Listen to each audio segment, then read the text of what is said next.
रश्मि और अमर लॉकडाउन के चलते डेटिंग ऐप पर मिलते हैं। उसी बीच उनकी बॉन्डिंग बहुत अच्छी बन जाती है और दोनों एक दूसरे से प्यार करने लगते हैं। बस लॉकडाउन खत्म होते ही चट मंगी पट शादी। उससे पहले घर में बात तो कर लो। अरे माँ पापा कभी मना नहीं करेंगे। अमर की बात सुन रश्मि खुश हो जाती है।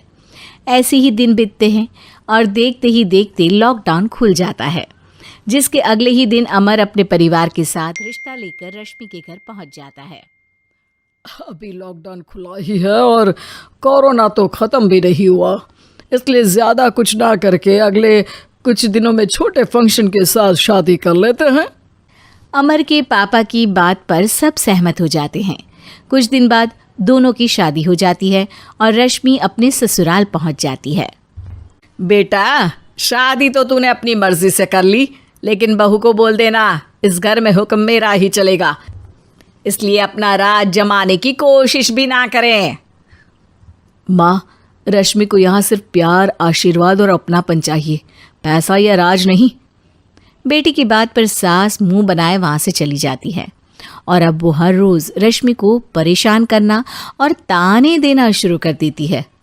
देखो, ये है आजकल की लड़की, इंटरनेट पर लड़कों से बातें करते हुए इन्हें शर्म भी नहीं आती, और यहाँ तो देखो कितनी सीधी सुशील बनकर दिखा रही है। मम्मी, शादी के रिश्ते वाले इंटरनेट ऐप से जब किसी को कोई दिक्कत नहीं है, फिर डेटिंग ऐप के जरिए मिलना किस तरह गलत हो सकता है? रश्मि के डेटिंग ऐप वाली बात सुन उसकी हैरान सास तुरंत तुनक कर पूरे घर को सिर पर उठा लेती है, जिसकी आवाज़ सुन अमर और उसके पापा भी वहाँ आ जाते हैं। हाय मेरी माता, इतना बड़ा झूठ! डेटिंग ऐप को इंटरनेट के जरिए मिली है बोलकर इस कलमुही को मेरे सर ला बिठा दिया। अरे नास पिटी, तुझे जरा भी शर्म नहीं आई? वहाँ न जाने कितने लड़कों से गुलू गुलू करके तुझे मेरा ही लड़का मिला था फंसाने के लिए।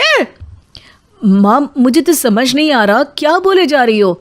डेटिंग ऐप इस्तेमाल करना कोई अपराध नहीं है, और तुम रश्मि को ऐसा कैसे बोल सकती हो? मैं भी तो था उस ऐप पर। पहले उसके लिए माँ से झूठ बोला और अब लड़ाई कर रहा है। सास और अमर की बात सुनकर रश्मि हैरान खड़ी रहती है। अमर, तुमने घर में झूठ क्यों बोला?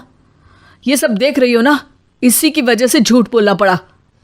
एक तरफ अमर और रश्मि की ये बात चल रही होती है, वहीं दूसरी तरफ सास का नॉन स्टॉप क्लेश सबको परेशान कर देता है। सब एकदम चुप, जो हुआ सो हुआ, अब मुझे कुछ ना सुनाई दे। पति की बात सुन सास चुप होकर वहाँ से चली जाती है, लेकिन अब वो रश्मि के सिर दुनिया भर के सारे काम डालकर उसका जीना पहले से भी ज़्यादा मुश्किल कर देती है। मम्मी, मैं आपका गुस्सा समझ सकती हूँ, आपको जो करना है कर लीजिए, मैं कभी कुछ नहीं बोलूँगी। उम्मीद है किसी दिन तो आपका गुस्सा शांत होगा और नफ़रत प्यार में बदलेगी। रश्मि की अच्छाई को उसका नाटक समझकर सास गुस्से के 7वें आसमान पर चढ़ जाती है और उसी शाम रश्मि को नीचा दिखाने के लिए अपनी सहेलियों को घर बुलाकर उसकी बुराइयां करने लगती है। अरे कौशल्या, क्या बताऊं, आजकल के बच्चे ना बहुत एडवांस हो गए हैं। पहले रिश्ते घर परिवार वाले सब देख परख के कराते थे, और अब ये लोग खुद न जाने कहाँ कहाँ मिलकर खुद ही सब कुछ पक्का करके हमें बता देते हैं। लड़की का कैसा दिन धर्म, कैसा ईमान, कैसा चरित्र कुछ नहीं पता, बस प्यार किया और घर लाकर बिठा देते हैं। अरे ऐसा क्यों बोलती हो? आजकल बच्चे अपने आप में बहुत समझदार हो गए हैं, और फिर पूरी ज़िंदगी तो उन दोनों को ही साथ निभानी है। अपनी पसंद से शादी कर भी ले तो क्या दिक्कत?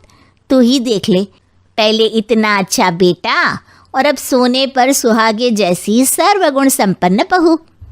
और पता है, अभी कुछ दिन पहले मेरी बेटी ने मुझे डेटिंग ऐप के बारे में बताया, जहाँ लड़का लड़की अपनी पसंद से अपने आप एक दूसरे को चुन लेते हैं, और फिर अगर सब सही रहता है तो बात आगे भी बढ़ जाती है। अरे इसमें इतना खुश होकर क्या बता रही हो? ये तो गलत है। न जाने कौन क्या है, कितना झूठ कितना सच है। अरे पर सोचो, जब तुम किसी के बताए रिश्ते को देखने जाते हो तो क्या एक ही बार देखने से सच झूठ का पता लगा सकती हो? ज़रूरी नहीं कि बच्चों का लिया फैसला हमेशा गलत हो। अरे बहुत बार हमसे भी तो गलत फैसले होते हैं ना। अच्छे बुरे लोग तो हर जगह मिल सकते हैं, फिर इसमें सिर्फ बच्चे ही गलत कैसे?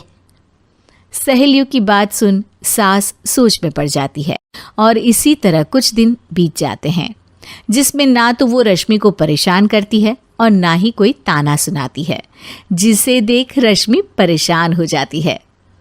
मम्मी, आपकी तबीयत तो ठीक है ना? कुछ दिनों से देख रही हूँ आप मुझे कुछ बोलती ही नहीं। तो मेरा परेशान करना ज्यादा अच्छा लगता है क्या? नहीं, आपकी शांति उससे ज्यादा परेशान कर रही है। शांति इसलिए है क्योंकि मुझे एहसास हो गया है कि गलत तुम लोग नहीं, मेरी सोच है। प्यार तो एक सुंदर एहसास और शादी खूबसूरत साथ है। अगर ये साथ सच्चा है तो कहीं पर भी किसी भी तरह जुड़ा हो, उससे कोई फर्क नहीं पड़ता। आप कौन है? इतनी अच्छी बातें मेरी पत्नी तो नहीं बोल सकती। क्या आप भी?